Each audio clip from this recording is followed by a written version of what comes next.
Good afternoon. I'm Angela Musalam, the Public Information Officer for the Placer County Sheriff's Office. I'm joined by our Unified Command today, and we're providing an update on the investigation and search for Kiely Rodni. I'd like to first introduce Nevada County Sheriff's Captain Sam Brown for the latest on the search and rescue efforts. Good afternoon, everybody. So obviously our search for Kiely continues, and we're trying to do the best that we can to keep things moving in a positive way and attempt to find some clues and locate some idea of where we need to get to. We've been working pretty close with the family, trying to make sure that we're providing them with up-to-date information, but also try to protect from a lot of the ups and downs that have occurred throughout this whole ordeal.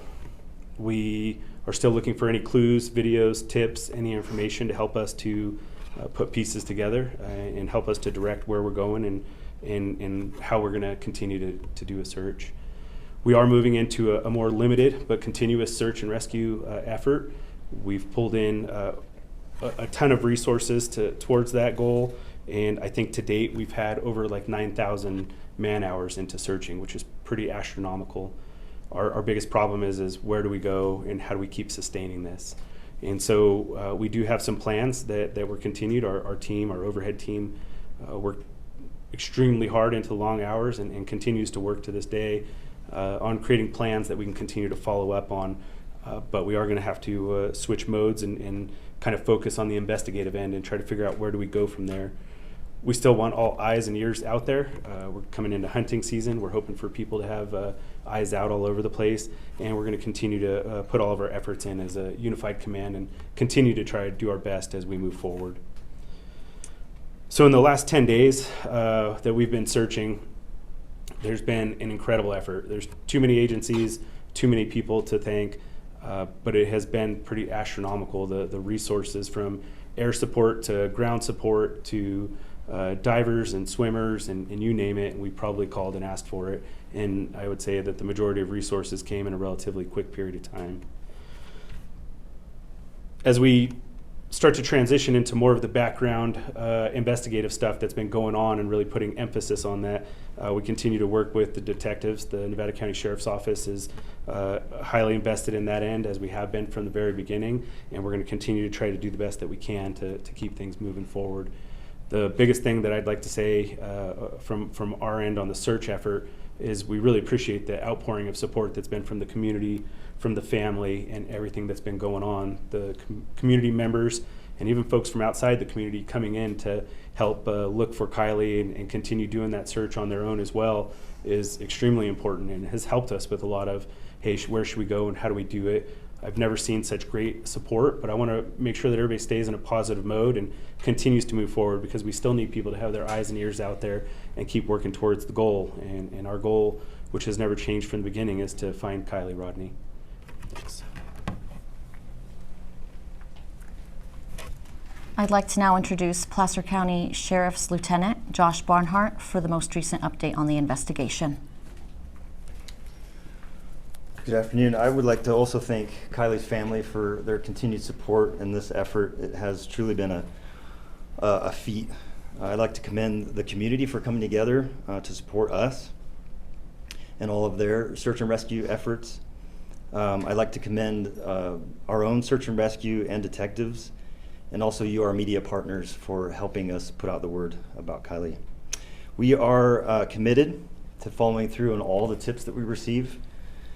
We are continuing to investigate leads from those tips. Today we have 50 plus detectives that are out and about interviewing and following up on those tips. We've married up with the FBI, our detectives in the FBI, to go out and do that.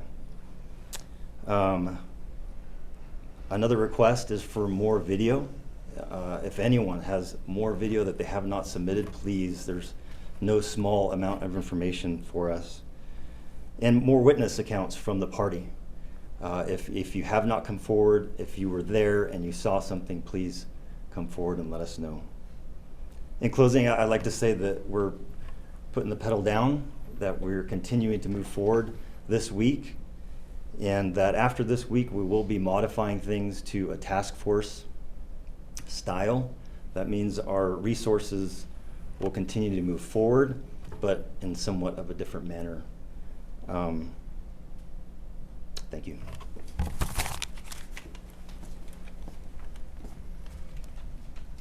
As many of you are aware, yesterday we put out an updated photo on a sweatshirt that Kiely was seen wearing at the party Friday evening. Just to provide some clarification on that, we did receive video evidence showing Kiely at the party wearing the white sweatshirt you see to my left. To clear up any confusion, that same day Kiely was loaned that black sweatshirt you see above the first sweatshirt. And we never detailed or said that she was wearing the black sweatshirt. We believe that Kiely was in possession of the black sweatshirt at some point during that evening, but we have received video evidence showing Kiely wearing the black sweatshirt, and she was seen at the party. I'm sorry, the white sweatshirt, excuse me. So I just wanted to clarify that portion. We've also received confirmation that there is a Ram sticker that is located on the back of Kiely's vehicle, right underneath the rear wiper blade. So we believe this is very important information for the community and anybody in the area who continues to call in any tips to see if they can clarify that they also see a Ram sticker on the back of Kiely's vehicle. That was one notable thing that we've noticed. As you know, we remain committed to finding Kiely. That is all the information we have to share right now. We will continue to share any updates as they come and as we are able to release them to the public to our social media accounts. So at this point, the press conference will conclude. We will limit questions to the press only and 2 questions per reporter in the interest of time, because we would like to get our command staff back to the incident command posts so they can continue their investigation. Just one. Why, someone asked me why they haven't sent an Amber Alert yet. Is it because they didn't meet the criteria? So that question was answered very extensively, about 4 or 5 days in a row. I can have the California Highway Patrol elaborate on that if you can. Thank you. Sergeant Strecker with the California Highway Patrol and Truckee, and essentially, yes, there's very detailed and specific criteria for Amber Alerts. And as much as we might want to get that information out,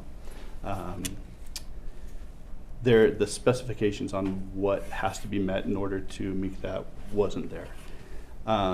We, I think, collectively agree that the big social media push and whatnot that we've had has certainly reached a tremendous amount of people.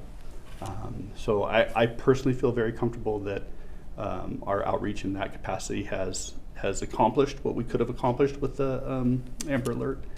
And certainly if things do change and that criteria changes, we would again apply for it and see if that'll happen from Sacramento.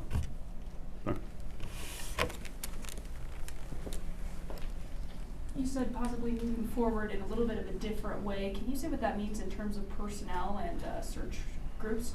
Sure, I'll have Lieutenant Josh Barnhart answer that question. I figured that would come up.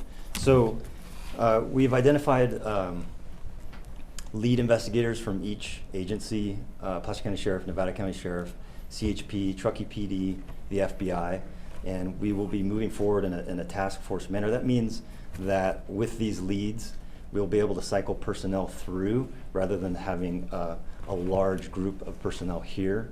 It doesn't mean the investigation is going to stop. It will continue to move forward. I hope that answers your question.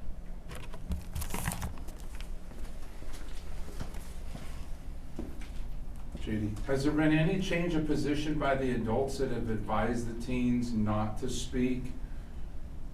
We talked about this a few days ago, that this was a very important part, that there was adults advising the teens that were at the party not to speak and contact authorities.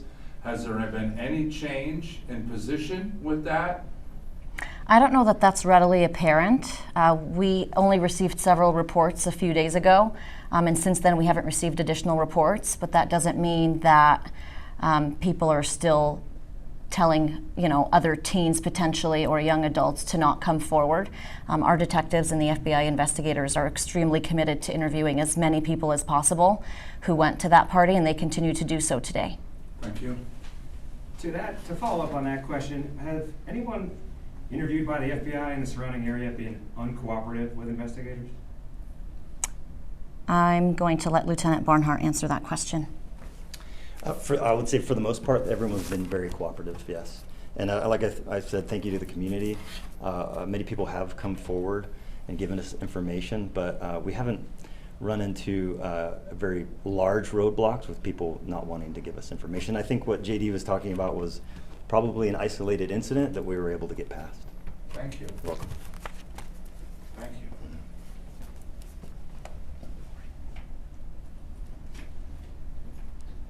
In the future, will you be able to release the image of Kiely wearing the pink and white shirt? That's up to the investigators, but at this point, we don't want to compromise the investigation, so this was the only photo we were able to release. Any more questions? Since the investigation is proceeding in a different way, will there continue to be press conferences and community meetings in the future? We will not be holding a community meeting today, but we will hold press conferences as needed. Am I allowed one more question? Sure. I have a question from the public, from my listeners. Sure. That went out and searched and used the CalTopo. And they want to ask that in what capacity have you used their searches within your searches there, Captain Brown? Yeah, JD, thanks. That's a great question, and I would still put emphasis that even as the search goes into a limited and continuous mode, that map is still accessible. So anybody that's going out for the length of time that we don't have answers, I would recommend logging on and throwing those tracks out there. So ultimately, when search and rescue operates, there's an overhead team that designs plans and creates them, and we do that based off of information from the investigation, information from the map that folks are going out and using. That doesn't necessarily mean, though, that we don't go out and say search that same area, which is also why we told people, that it doesn't matter if we went and searched somewhere. If you go and search it again, you could literally be standing on a cliffside and not see something that's on the other side based on trees and terrain and rocks and all kinds of various things. And it's happened in many searches and in many areas. And so that still remains a huge possibility. But those tracks are taken into consideration as they come in of, okay, what kind of resource or what kind of push do we go? And is there really good coverage and is the land flat? Then that might indicate something versus if on a topographical map, if there's more slant and slope, and even though people may have walked on the top end, maybe we still need air support to get better eyes on it. But I would say that it has been a tremendous tool. It was fairly innovative from the team that's doing things, and CalTopo for us for search and rescue has always been a huge help, and just adding more tracks and more information doesn't always give us the answers, but it gives us an idea of direction and things. But yeah, it has been helpful in the event that the community is like, why are we doing this? We know we haven't released any maps. We're still not choosing to do that at this time. At a certain point, we may choose to do that, but it's been discussed, and it really doesn't give any benefit or help because we don't have a direction or clue of where to go anyway. So everybody's pretty familiar with where the epicenter of this all occurred, and it is worldwide from that point, expanding out of where do you go. So thank you, though, for that. No, thank you.